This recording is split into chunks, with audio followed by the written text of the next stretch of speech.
अगर आप किसी महान व्यक्ति के उत्तराधिकारी या किसी मशहूर पिता के संतान हैं, तो आपको उनसे ज्यादा चमकने के लिए उनसे दोगुनी उपलब्धियां हासिल करनी होंगी। दोस्तों, कहीं आप उनकी छाया में खोकर न रह जाएं या ऐसे अतीत में उलझकर न रह जाएं जिसका निर्माण आपने नहीं किया है। राह बदलकर अपनी पहचान और अपना खुद का नाम स्थापित करें। दबंग पिता के चंगुल से बाहर निकलें, उसकी विरासत की उपेक्षा करें और अपने तरीके से चमक कर शक्ति हासिल करें। So hi everyone, welcome back to Conquer Duniya. और आज हम आपके लिए लेकर आए हैं 48 लॉज ऑफ पावर का लॉ नंबर 41। दोस्तों, लॉ नंबर 41 में रॉबर्ट ग्रीन कहते हैं, महान व्यक्ति का अनुसरण ना करें। दोस्तों, कई लोग अपने काम में फिनिक्स की तरह चमक सकते थे अगर बाकी लोग उनसे पहले ना आए होते। किसी भी काम में सबसे पहला होना एक बड़ा लाभ है और सबसे पहले होने पर ये और ही अच्छा होता है। पहले व्यक्ति के रूप में आप किला फतह कर लेते हैं। जो लोग पहले पहुंचते हैं वे जन्मसिद्ध अधिकार के कारण शोहरत हासिल कर लेते हैं और उनके बाद पहुंचने वाले लोग छोटे पुत्रों की तरह होते हैं जिन्हें संपत्ति की खुर्च नहीं मिलती है। दोस्तों, सोलोमन के पिता कुशल योद्धा थे, लेकिन सोलोमन ने समझदारी से शांति का विकल्प चुना। अपनी दिशा बदलने के कारण उनके लिए हीरो बनना ज्यादा आसान हो गया और महान फिलिप सेकंड ने विवेक के सिंहासन पर बैठकर पूरी दुनिया पर शासन किया, जिसे देखकर पूरी दुनिया हैरान रह गई। अगर उनके अजय पिता शक्ति के आदर्श थे तो फिलिप सेकंड विवेक की प्रतिमूर्ति थे। इस तरह के नए रास्ते पर चलकर समझदार लोग महान लोगों की श्रेणी में अपना नाम लिखा लेते हैं। दोस्तों, अपनी कला को छोड़े बिना चतुर लोग आम रास्ता छोड़ देते हैं और व्यवसाय में भी श्रेष्ठता की ओर नए कदम बढ़ाते हैं। होरेस ने महाकाव्य की राह वर्जिल के पास ही रहने दी। मार्शल गीत होरेस के पास रहने दिए। टेरेंस ने कॉमेडी को चुना और पर्सिया ने व्यंग को चुना। इनमें से हर व्यक्ति साहित्य की अपनी विधा में सर्वप्रथम होने की आशा कर रहा था। दोस्तों, किसी का नकल करना एक साहसिक स्थान की कल्पना नहीं ले सकती। दोस्तों, आइए हम इस समरी को और डिटेल में समझते हैं।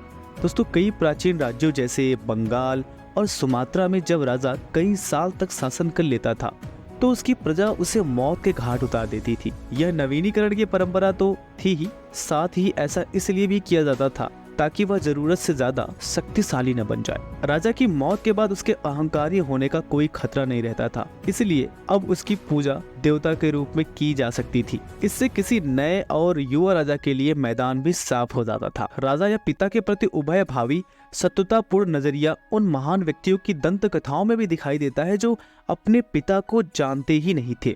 मोजेस, जो बाद में बहुत शक्ति संपन्न बने, वुलर शेष में बेसहारा पाए गए थे और उन्हें अपने माता पिता का ज्ञान नहीं था, क्योंकि उन्हें अपने पिता के साथ प्रतियोगिता नहीं करनी पड़ी और अपने पिता की छवि द्वारा सीमित नहीं थे, क्योंकि उन्हें अपने पिता के साथ प्रतियोगिता नहीं करनी पड़ी और वे अपने पिता की छवि द्वारा सीमित नहीं थे, इसीलिए वे शक्ति की ऊंचाइयों तक पहुंच सके। अपने जीवन के उत्तर काल में अलेक्जेंडर महान ने यह दंत कथा फैलाई कि उनके पिता फिलिप और मैसिडॉन नहीं बल्कि देवता जुपिटर एम्मॉन है। इस तरह की दंत कथाएं और परंपराएं असली पिता को नष्ट कर देती हैं, क्योंकि वह अतीत की विनाशकारी शक्ति का प्रतीक होता है। दोस्तों, अतीत यानी पिता युवा हीरो को अपना संसार बनाने से रोकता है।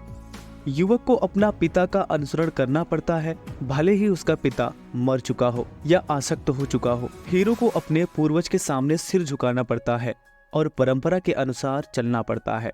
दोस्तों, शक्ति खाली स्थान को भरने की योग्यता पर निर्भर करती है। इसके लिए अतीत की मुर्दा लाश के भार को हटाकर नई जगह बनानी पड़ती है। पिता के स्वरूप को रास्ते से हटाने के बाद ही आपको आवश्यक जगह मिलेगी जहां आप नई व्यवस्था जमा सकें। ऐसी कई रणनीतियां हैं जिनका इस्तेमाल करके आप ऐसा काम कर सकते हैं। अतीत की छाया से बचने का शायद सबसे आसान तरीका इसे छोटा बताना है। पीढ़ियों के बीच शाश्वत विरोध का उल्लेख करना है। युवाओं को वृद्धों के खिलाफ भड़काना है। इसके लिए आपको नसेनी पर लटकाने के लिए किसी सुविधाजनक वृद्ध व्यक्ति की जरूरत होती है। अपने अग्रज से दूरी स्थापित करने के लिए अक्सर किसी तरह के प्रतीक की जरूरत होती है ताकि जनता इस दूरी को समझ ले। दोस्तों, उदाहरण के लिए लुई 14वें ने इसी तरह की प्रतीकात्मकता का प्रयोग किया जब उसने फ्रांसीसी सम्राटों के पारंपरिक महल को अस्वीकार करते हुए वर्साय में अपना खुद का महल बनवाया। कभी भी अपने अग्रज की बनाई राह पर ना चलें। अगर आप ऐसा करेंगे तो आप कभी उससे आगे नहीं निकल पाएंगे। आपको एक भिन्न शैली और प्रतीकात्मकता का प्रयोग करके अलगाव व अंदर को स्पष्ट रूप से दिखा देना चाहिए। इतिहास का अध्ययन करने पर हमें एक जिद्दी मूर्खता के बारे में पता चलता है जो शक्ति की प्रबल विरोधी है। यह अंधविश्वास की अगर आपसे पहले वाला कोई काम करके सफल हुआ है तो आप भी वही काम उसी तरीके से करके उसी की तरह सफल हो सकते हैं। यह अनुसरण की नीति